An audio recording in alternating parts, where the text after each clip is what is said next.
appearing before an RPD member, or in other words, a board member, make you tremble with fear?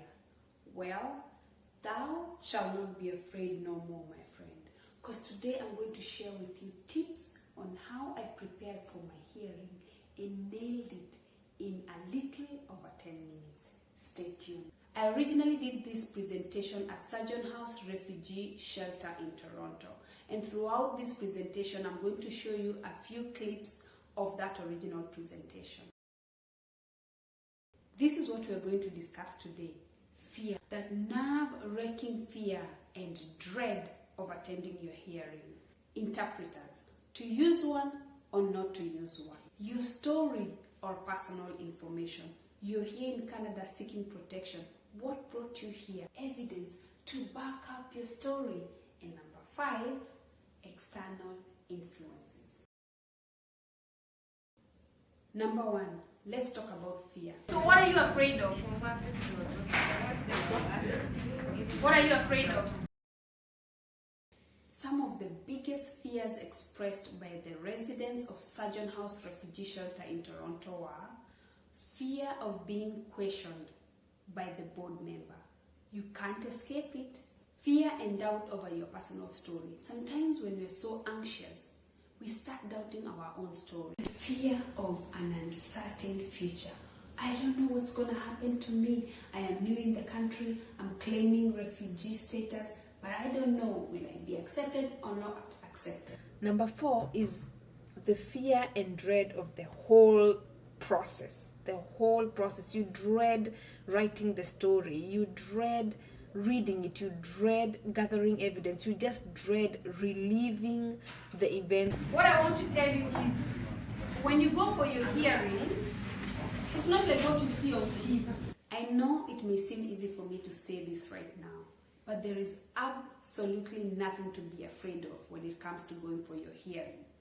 Now, the key is to be prepared. Number 2, interpreters. To use one or not to use one. In my opinion, you should only use an interpreter if you cannot express yourself fully in English. I know that there are refugee claimants who are good in English, yet they choose to use an interpreter. And this is because they think that as the interpreter is interpreting what they're saying, that will buy them time to think about what to say next. I don't think that's a good idea. When you go for your hearing, there's so many things going through your mind. You know, you're nervous, so many things are happening, you're being asked questions here and there. You have no time to think about what to say. Your story. The most important thing I can say is you must absolutely write your own story, because no one can tell it better than you. It's your story. Be confident in it. Write it. Be clear and precise about what you're saying. Do not compare your stories with your other refugee claimants, because it can be intimidating. You may find that one of your fellow claimants has a more dramatic story. Do not think that just because someone else has a really dramatic story, that yours is any less. Confidence is key. And being truthful is very important, because when you go for your hearing, you're going to be asked questions. Have your story in a chronological manner. Make sure that your story does not leave the reader asking, what happened? What just happened there? Make sure that your story has a flow. Let's talk about your lawyer. About your lawyer and other resources, because your lawyer is not the only resource that you have. Now, legal aid covers up to 16 hours legal fee. So it's very important for you to maximize the time that you have with your lawyer. You should never let your lawyer do everything for you. It's your story, it's your life that is being determined. Ensure that you are keeping your lawyer on tour and you're doing what your lawyer is telling you to do. Your lawyer is supposed to guide you when it comes to your basis of claim form. Your lawyer is supposed to look at it and ensure that you've added the necessary information. Your lawyer is also supposed to connect you with interpreters. The other thing that your lawyer is supposed to do is help you get medical or psychological report. If he or she thinks that those reports are going to help you as evidence based on the kind of story that you have. What is your role as a claimant? A apart from owning your story, you must always keep appointment time. It's very important for you to maximize the time that you have with your lawyer. So the most important thing you can do for yourself is to ensure when you're going to see a lawyer, you're already well prepared with questions. That's what I used to do. A list of things that are confusing me, things that I don't understand, and things that I need clarification on. And that way, you save so much time. Not satisfied with your lawyer? You can change your lawyer.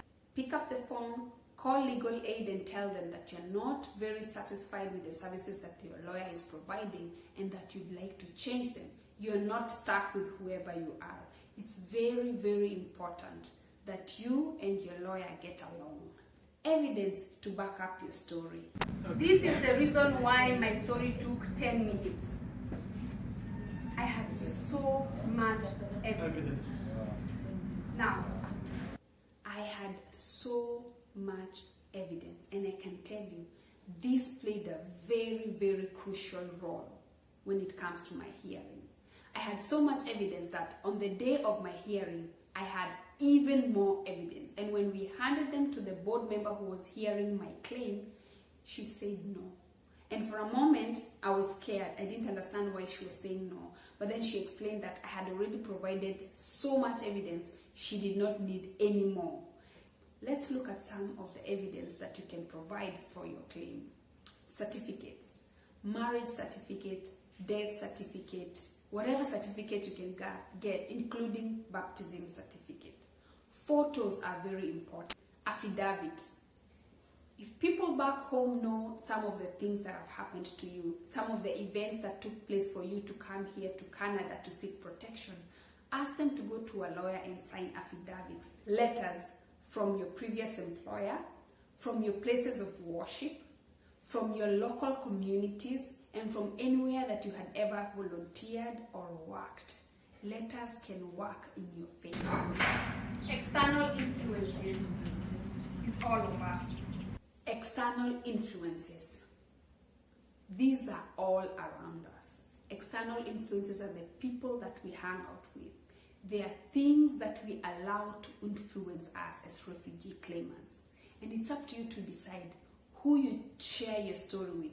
And remember, you don't have to share your story with anyone else other than your lawyer. Do not feel obliged. Share your story with people who are going to build you, people who are going to encourage you.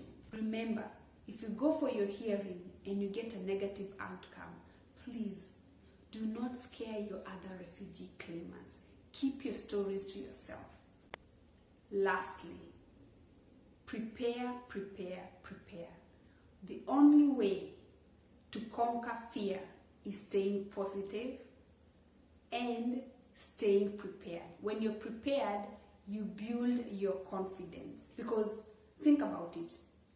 There is no way of escaping this hearing process. You will go for your hearing. You'll go before a board member and you'll be asked questions. So why stress about it? Just be prepared. And there is nothing, absolutely nothing to be afraid of. Trust me, I've been there, I've done it, and I got a positive outcome. The board member is there to understand why you want to be protected. Prepare, prepare, prepare. Okay, that's it. I'm done. Over and out.